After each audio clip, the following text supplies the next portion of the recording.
Hello beautiful people, welcome back to your YouTube channel, आपकी career का आधारशिला education villa. तो आज का जो हमारा टॉपिक है that is aim of life to fate of life. कहने का क्या मतलब है कि एक इंसान शुरू तो करता है मेरे जीवन के लक्ष्य से और वो ख़त्म कर देता है मेरी किस्मत की कहानी पे। तो आइए आज हम बात करेंगे कि क्या कंट्रोवर्सी है aim of life to fate of life में। एंड बिफोर कि हम आज का सेशन स्टार्ट करें, मैं एक छोटी सी रिक्वेस्ट करना चाहूँगी कि जो मैंने थंबनेल बनाया है दैट इज़ नॉट डिस्क्राइबिंग और discriminating gender between man and women. वो थंबनेल सिर्फ इतना समझाने के लिए कि एक इंसान क्या बनना चाहता है और वो आखिर में क्या बन जाता है। आइए आज के सेशन को स्टार्ट करते हैं। तो एम ऑफ लाइफ बड़ा ही इंटरेस्टिंग टॉपिक होता है।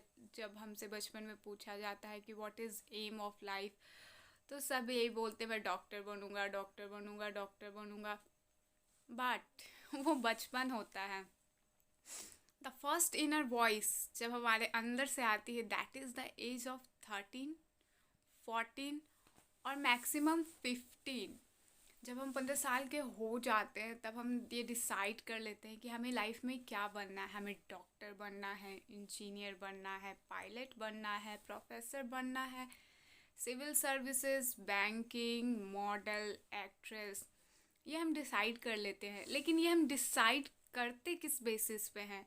कुछ लोग अपने मार्क्स के बेसिस पे अपना करियर चुनते हैं, कुछ लोग अपने पैशन के बेसिस पे अपना करियर चुनते हैं और कुछ लोग अपने पेरेंट्स के बेसिस पे अपना करियर चुनते हैं। Point to be noted my Lord, कुछ लोग अपने पेरेंट्स के बेसिस पे अपना करियर चुनते हैं।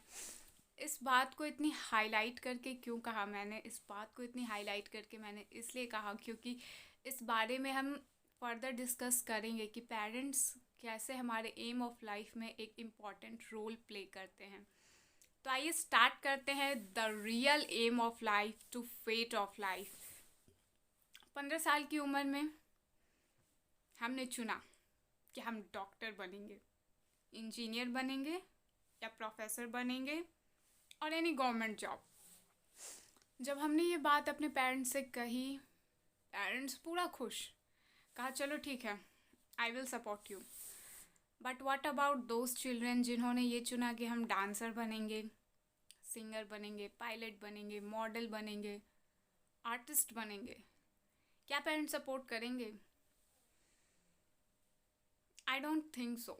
Out of 100% only 10% will support.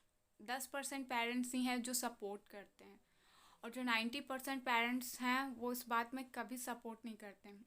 कारण क्या है नहीं सपोर्ट करने का? फर्स्ट एंड द फॉरमोस्ट कारण, द प्रेशर ऑफ सोसाइटी।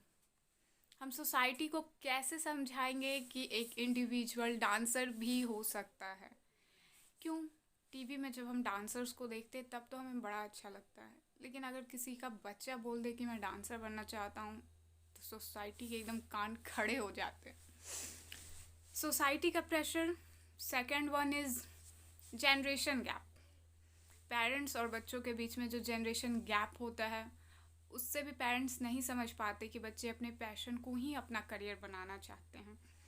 अब ये generation gap is not a bad thing at all. Generation gap होना भी चाहिए भाई। तुम में और तुम्हारे पेरेंट्स में 20 साल का गैप है, मेंटालिटी चेंज होगी ही।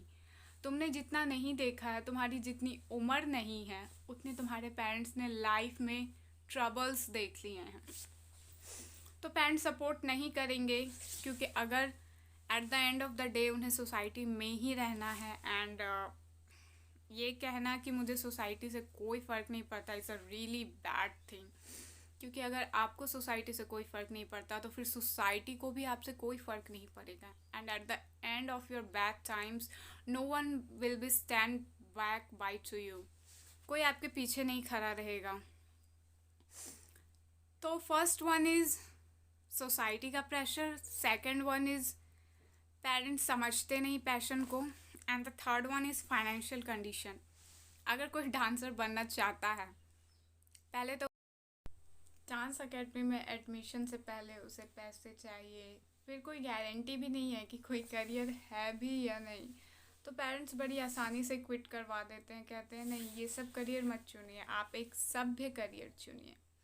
तो मैंने क्या कहा था स्टार्टिंग में कि लोग अपना पैशन कैसे चुनते हैं। पहला, अपने मार्क्स के बेसिस पे चुन लेते हैं। दूसरा, अपने पैशन के बेसिस पे चुन लेते हैं। और तीसरा, अपने पेरेंट्स के बेसिस पे चुन लेते हैं। तो आइए इन तीनों पॉइंट्स को हम एग्जाम्पल में देखते हैं। हमारी एक बहुत ही इंटेलिजेंट स्टूडेंट थी, मिस मालिनी। ठीक है, मिस मालिनी पढ़ने में बहुत अच्छी थी। She is a topper in 10th, she is a topper in 12th, but वो लुक्स में भी काफ़ी अच्छी थी। तो जब उन्होंने 10th का उनका रिज़ल्ट आया, उन्होंने टॉप किया था, तो फादर ने पूछा कि बेटा आपको क्या बनना है। मिस मालिनी ने कहा कि मुझे मॉडल बनना है। उनके पेरेंट्स को बड़ी आश्चर्यता से उन्होंने कहा कि मॉडल बनना है, यू आर अ टॉपर ना। तो मालिनी ने कहा कि मैं टॉपर भले ही हूँ, लेकिन मेरा पैशन मॉडलिंग है, मैं मॉडल ही बनना चाहती हूँ। पेरेंट्स ने बहुत समझाया कि मॉडलिंग में कोई करियर नहीं होता और एक गर्ल के लिए ये बिल्कुल भी सेफ़ नहीं होता, सो आप मॉडलिंग मत कीजिए, आप मेडिकल को चुन लीजिए। तो हमारी मिस मालिनी जो थी, उन्होंने मेडिकल स्ट्रीम में जाने का डिसाइड कर लिया। एंड जब वो कॉलेज गई तो उन्होंने रैगिंग के प्रेशर से तंग आकर ये डिसाइड किया कि वो वापस आ जाएंगी। जब मालिनी कॉलेज छोड़ के वापस आ गई तो हमारी सोसाइटी का क्वेश्चन क्या हुआ, ये वापस क्यों आ गई। हर इंसान से सेम क्वेश्चन सुन के उनके पेरेंट्स ने क्या डिसाइड किया कि हम मालिनी की शादी कर देते हैं। और मालिनी की शादी हो गई। एक टॉपर जो मॉडलिंग करना चाहती थी, लेकिन पेरेंट्स मेडिकल में डालना चाहते थे, और जब उससे वो प्रेशर नहीं झेला गया तो उसकी शादी हो गई। ये एग्ज़ाम्पल था करियर अपने पेरेंट्स के बेसिस पे चुनने का। अब बात करते हैं करियर अपने पैशन के बेसिस पे चुनने का। हमारा सेकंड एग्जाम्पल है ध्रुव का। ध्रुव पढ़ने में उतने कुछ खास नहीं थे, एवरेज, बट वो डांस काफ़ी अच्छा करते थे। उन्होंने डांसिंग में स्टेट लेवल पे काफ़ी प्राइजेस जीत रखी थी। तो जब ध्रुव के पेरेंट्स ने पूछा कि बेटा आपको क्या करना है, तो ध्रुव ने कहा मुझे डांसर बनना है। पेरेंट्स सपोर्टिव थे, उन्होंने सपोर्ट किया और ध्रुव एक फेमस डांसर बन गए। तो ये था हमारा दूसरा एग्जाम्पल, करियर अपने पैशन के बेसिस पे चुनने का। And the third example is हमारे नदीम साहब का। हमारे जो नदीम थे वो पढ़ने में काफ़ी अच्छे थे, वो मेडिकल में जाना चाहते थे, लेकिन नदीम के जो फादर थे वो एक किसान थे। सपोर्ट नहीं किया उन्होंने, कहा कि नहीं हम अफोर्ड नहीं कर सकते आपकी पढ़ाई को, आप यहाँ छोटा मोटा कोई भी कॉम्पिटिटिव क्लास ज्वाइन कर लीजिए और एक सरकारी नौकरी क्रैक कर लीजिए। ये था बेसिस मार्क्स पे। तो 3 एग्जाम्पल हमने देखा, मिस मालिनी जो मॉडल बनना चाहती थी लेकिन उनकी शादी कर दी गई, ध्रुव जो डांसर बनना चाहते थे और सपोर्टिव पेरेंट्स की वजह से वो बन भी गए, and third one is Nadeem जो अच्छे स्टूडेंट थे और वो मेडिकल में जाना चाहते थे, लेकिन पेरेंट्स की फाइनेंशियल कंडीशन की वजह से वो जा नहीं पाए। तो ये था हमारा aim of life to fate of life. हर इंसान शुरू करता है मेरे जीवन के लक्ष्य से, लेकिन एक सर्टेन एज पर वो आके क्या कहता है, मेरी किस्मत में यही लिखा था। हमारी किस्मत हमें ऐसा इसलिए बना देती है क्योंकि हम अपने सपनों के पीछे भागते नहीं हैं, हम अपने सपनों को जीते नहीं हैं, हम अपने सपनों को पाने के लिए बहुत जल्दी दम तोड़ देते हैं, इसीलिए हमारे सपने भी दम तोड़ देते हैं। मॉरल ऑफ द स्टोरी क्या है कि अपने ड्रीम्स को अचीव करने के लिए आपको खुद ही मेहनत करनी होगी। अगर आप सोच रहे हैं कि आपके बदले कोई और मेहनत कर देगा तो आप गलत सोच रहे हैं। आपके ख्वाब, आपके पैशन, आपके हुनर को आपको ही निखारना है। पेरेंट्स सिर्फ एक सपोर्ट सिस्टम हो सकते हैं, लेकिन वो आपके हिस्से का काम नहीं करेंगे। और जो पेरेंट्स सपोर्ट नहीं करते हैं उन्हें भी आप मिसजज मत कीजिए और एक गैप मत बनाइए पेरेंट्स और बच्चों के बीच में। जो पेरेंट्स सपोर्ट नहीं कर रहे हैं उन्होंने लाइफ में कुछ तो देखा होगा, तभी आपको सपोर्ट नहीं कर रहे।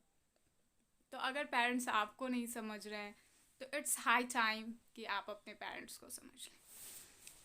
तो ये था हमारा aim of life to fate of life. एक इंसान कहाँ से कहाँ पहुँच जाता है और उसके पहुँचने का कारण सिर्फ वही होता है, क्योंकि किस्मत इंसान खुद ही लिखता है, भगवान तो सिर्फ एक जरिया होते हैं।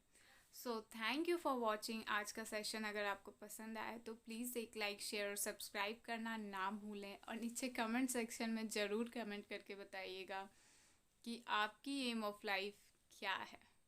And thank you for watching.